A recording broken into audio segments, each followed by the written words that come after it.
Thank you. Thank you very much for your great opportunity to present to UCL. So give you a little bit of background. I build startups. This Rebalancers is effectively my seventh startup. My sixth, some of you might know it. It's called Intrablocks. It's a podcast on how blockchain is being used by industry leaders all around the world and by institutions. But today, I'm going to talk to you about rebalancers. So I'm going to make myself, if you could mute yourselves, that would be great. Thank you.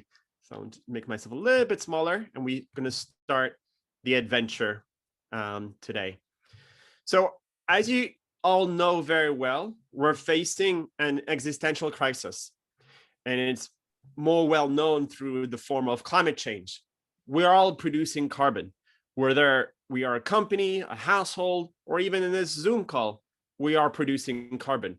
And the way we've kind of approached in terms of mitigating this climate change risk has been through offsets, carbon offsets, such as planting trees. Now, planting trees is a wonderful activity.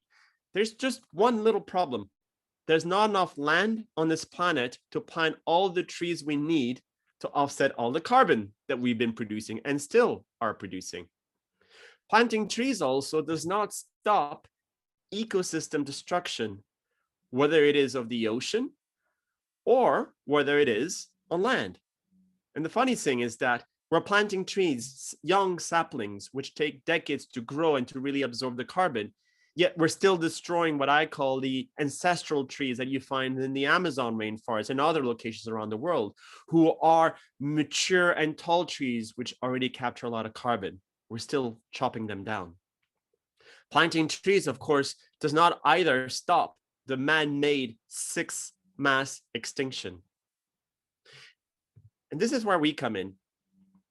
So all this kind of started in September of last year because of this gentleman, Ralph Chami. He's the assistant director at the IMF.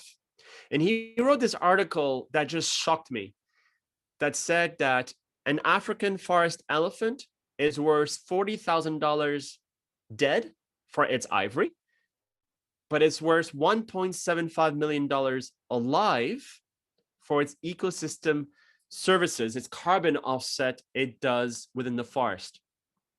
We have a market for a dead nature, but we do not have a market for a living nature. And as a father of two daughters, 8 and 10 years old, I just refuse for them to grow up in a world that has those kind of values.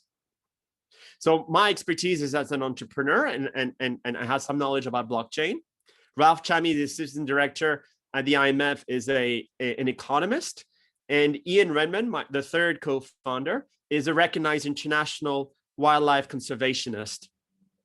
And the three of us decided to found Rebalance. And that was in October of last year. And Rebalance is here to hit six of the United Nations Sustainable Development Goals. No poverty, decent work and economic growth, reduce inequalities, climate action, life below water, and life above on land. And our vision, and I'll be explaining to you a little bit more about it, is to protect keystone species to regenerate biodiversity. So I'm using a lot of fancy words, and I'm just going to break them down a little bit for you. Biodiversity is effectively all forms of life on Earth and all of their interactions, from a great whale to a bee, to a tree, to an elephant, a rhinoceros, you name it. It's all part of biodiversity. The keystone species is an organism that helps to define an entire ecosystem, and it has a huge impact relative to its population size. If that species dies, an entire ecosystem risks collapsing. Equally, if you reintroduce a keystone species, that ecosystem can flourish. And that's what happened in 1995 when 31 wolves were reintroduced into the Yellowstone National Park in the United States.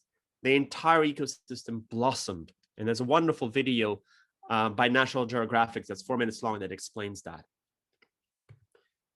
So our proposition and our approach, if you want, is the following. We know that keystone species, whether it's the wolves, whether it's the African forest elephant, whether it is a great whale, they all have massive impact within their ecosystem. We call that, they provide what's called ecosystem services. One of those services is considered as a carbon offset, and I'll be explaining to you how that works. There's a lot of other services they do, we just don't understand it. We don't have enough data. There's not enough science that's being done. What we want to do as Rebalance is use the carbon offset market as a mechanism to unlock all the other ecosystem services those Keystone species provide, to build a marketplace around that so that we can effectively protect them. So let me walk you through how this is going to happen. So the first Keystone species we're going to be focusing on is the African forest elephant, because as the IMF said, they're worth $1.75 million alive compared to $40,000 dead. So how did they come up with this figure? Well, it's based on science report that was done in 2019 that looked at the Congo Basin in Africa. And they realized that the forests that still had their elephants captured 7% more carbon than the forests who've lost their elephants. And based on that, you can build evaluation mechanisms per elephant. So what is it the elephant does? Well, the elephant, as you can see even in this video clip, he's quite big, you know, so he's like a gardener in the rainforest. So he kills a lot of the shrubs, destroys a lot of the small plants, and that ensures that the core big trees do not have to compete for natural resources. So they can grow thicker trunks and taller. It means they're better at capturing carbon. The elephant, of course, eats the fruits of those trees, and the poop it generates enables to provide more nutrients to the tree, but also acts as a seed dispersal agent. But as I said, today, we do not have a market for a living elephant. And this is going to change. This is how we're going to do it. So I'm going to walk you through a scenario. So let's just imagine in a hypothetical scenario that Barclays Bank, or any bank, were to say, I wish to offset X metric tons of carbon. They would contact on our platform and say, hey, how many elephants do you have available to service this contract? So just let me make one point very clear. We are not here to privatize animals. We're here to take funds from the ecosystem market, from carbon offsetting markets, to make sure that the elephants remain alive and free within their natural habitat, because it is only under those conditions that they can perform their ecosystem services. So in our pilot location in the Loango National Park in Gabon, there's 1,500 elephants. We're going to create digital identities for each of those elephants.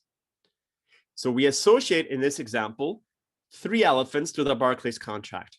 And when that happens, they can transfer, for argument's sake, $1 million into an escrow account. And an escrow account is basically a bank account that releases funds around a certain set of rules.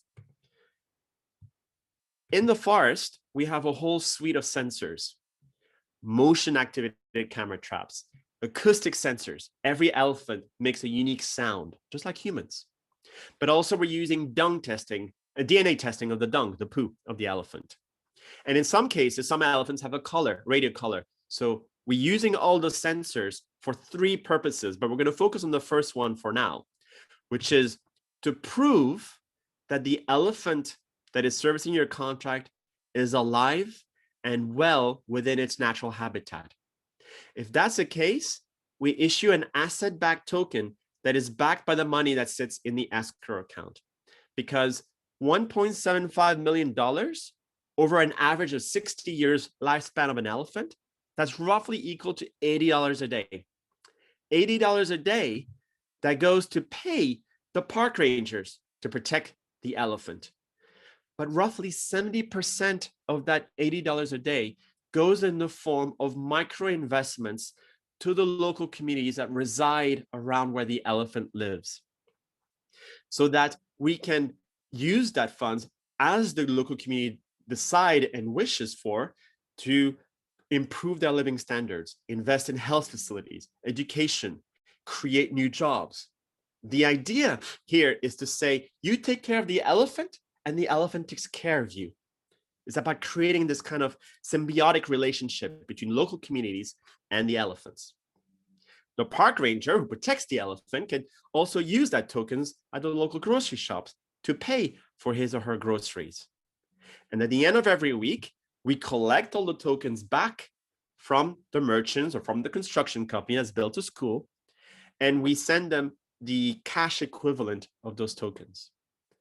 So why are we doing it this way? Well, first and foremost, what you need to understand is that today's carbon offsetting markets are very murky. They lack transparency, and they're full of middlemen that are here to make a quick buck. Here we have one middleman, the elephant. And because this is being built on a R3 Corda enterprise grade blockchain, we can provide transparency, traceability, and trust. And we're very grateful for David Rutter, the CEO of R3, to provide us with that facility and to help us building that platform. But there's something more that comes out of this platform. We can demonstrate that for every dollar that Barclays is invested in these ecosystem services, we can demonstrate how we transform those carbon dollars into carbon for social good. We can say at the end of every month, this is the number of schools that have been built. These are the number of health facilities that have been built. And this is a very powerful corporate social responsibility message that we can give to all our clients.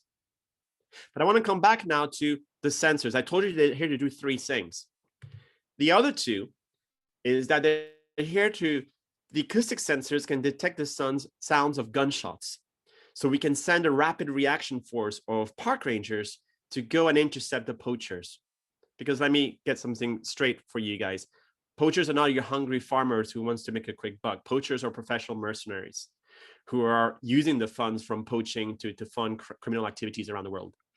The third objective is that our sensors are going to be grabbing a ton of data that is not necessarily related to the elephant.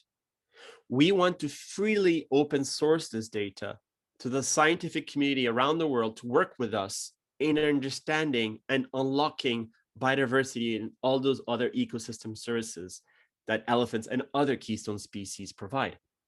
But of course, we need a lot more data for that.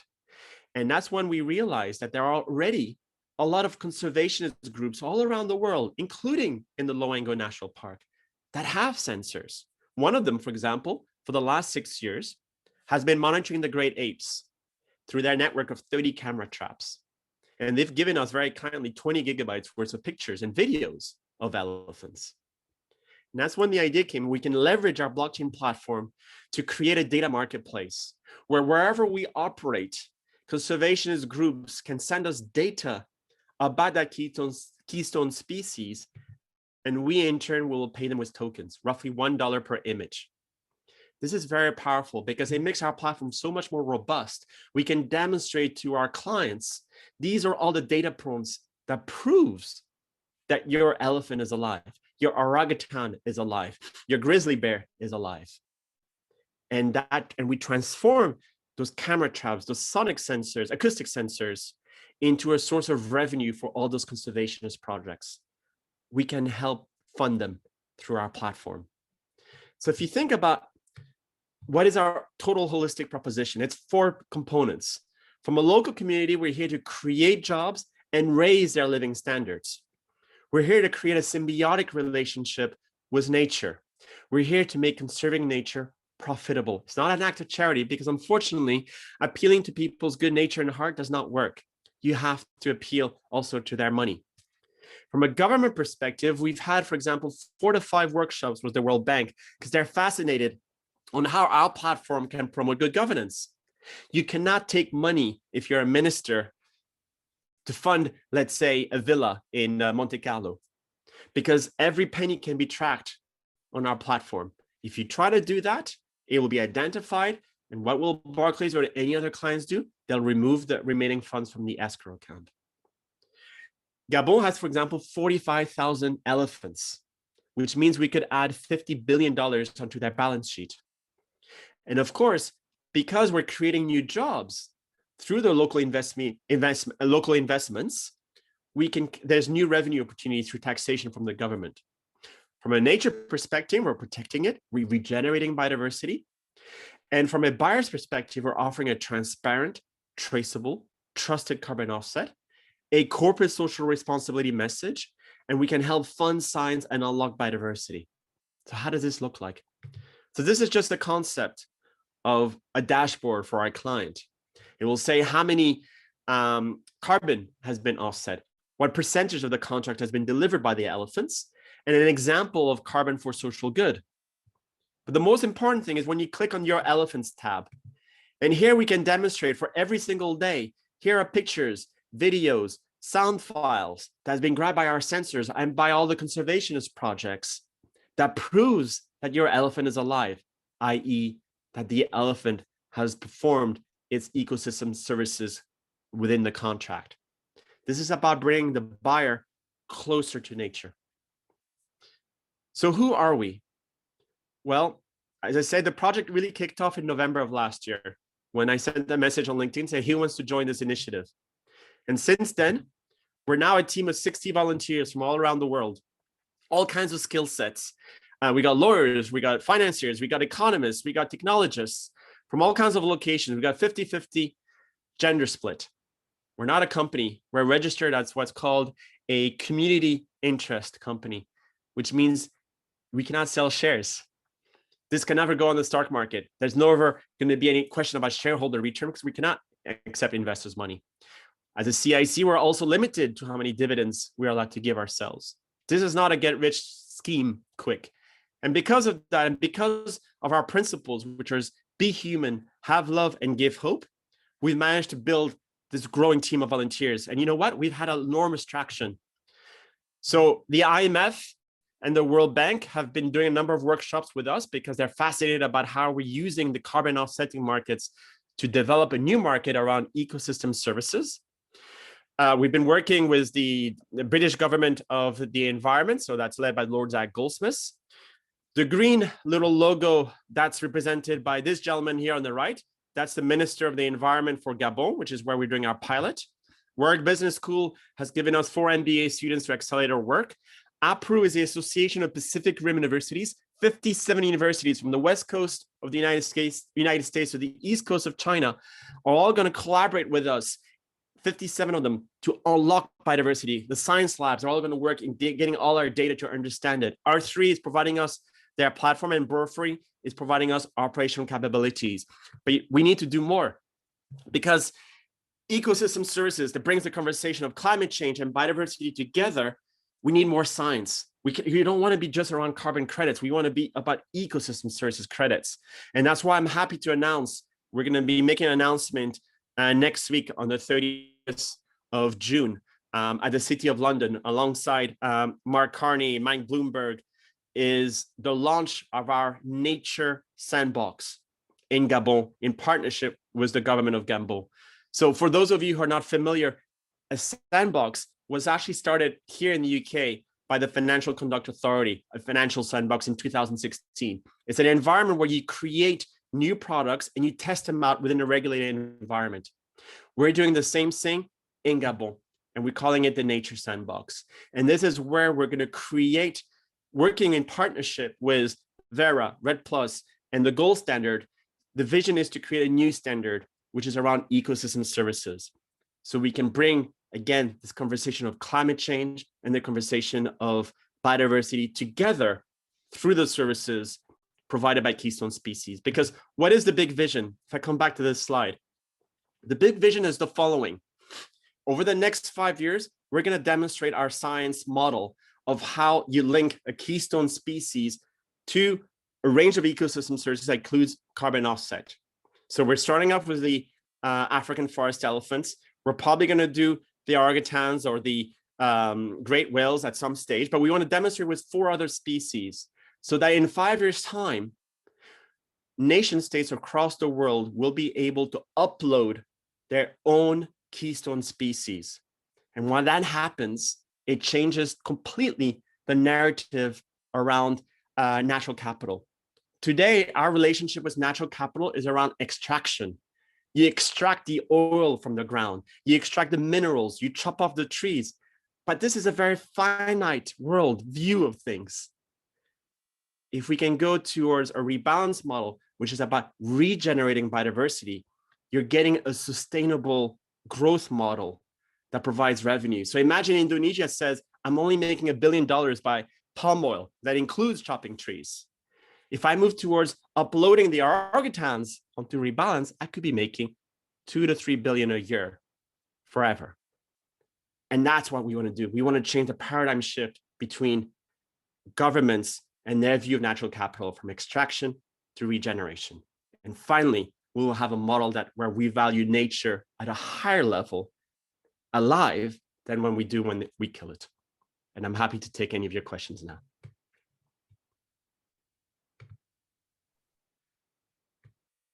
Hey, thank you very much, Walid. This has been impressive, much more ambitious than I initially thought it was. So congratulations on all of this. So everyone, if you have questions for Walid, you can place them in the chat.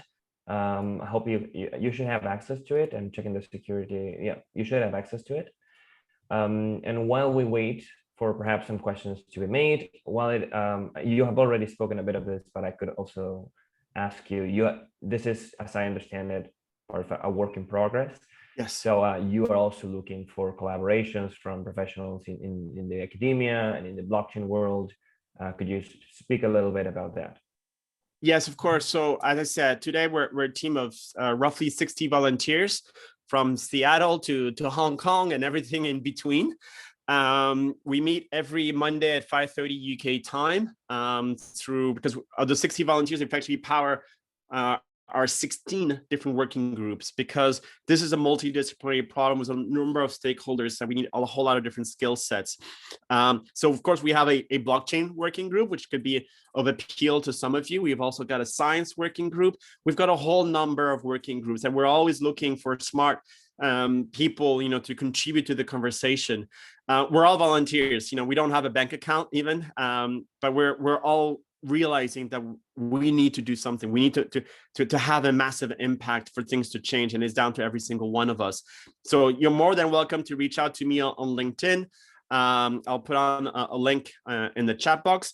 I'm also putting a link to our what we call our Guardians platform. It's a bit like Guardians of the Galaxy, but for Guardians for Nature. And it's a platform where we have a couple hundred people on it already, where they exchange ideas on how we can preserve nature, whether it is within a rebalance context or not. We just want to encourage conversations and amplify the voice of some of these people through our own webinars and podcasts. You're welcome to join that. But if you want to join, the core team, there's always, opportunities there. Let me put out my profile link here on the chat. Feel free to reach out. A little bit busy at the moment, so I may be a bit slow to respond, but we're always on the lookout for awesome people.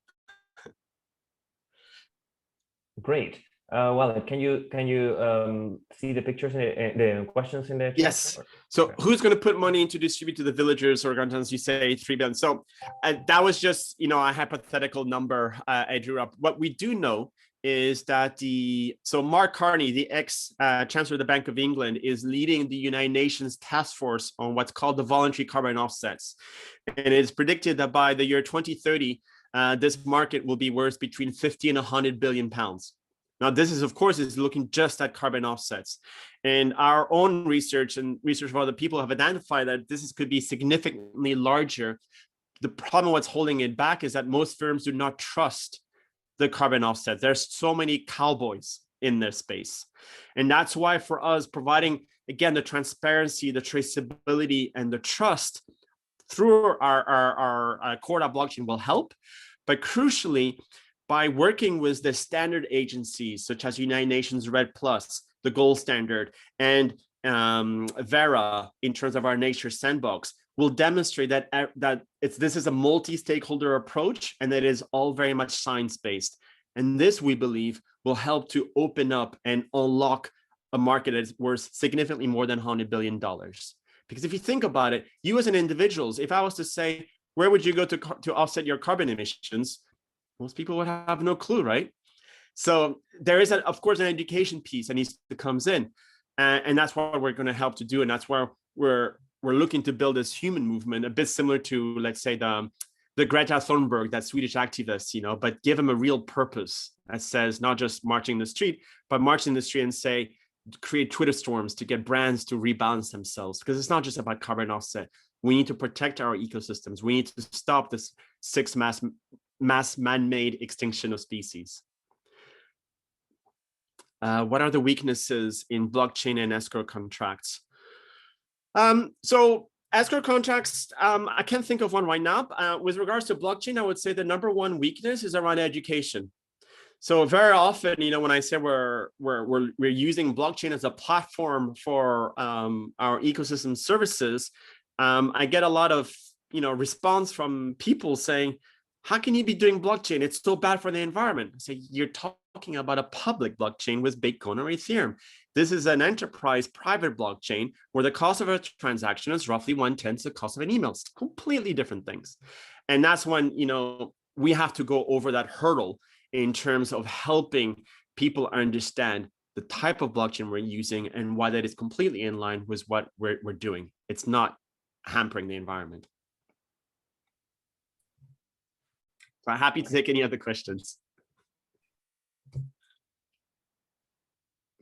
Okay, I'll just give it a few more seconds in case there are any other questions, and otherwise we're going to stop the recording. So before we do that, thank you very much, Walid. Once again, thank you to all the attendees for taking part in this initiative. Feel free to drop your suggestions for our next seminar. And much appreciated, once again, your presence, Walid.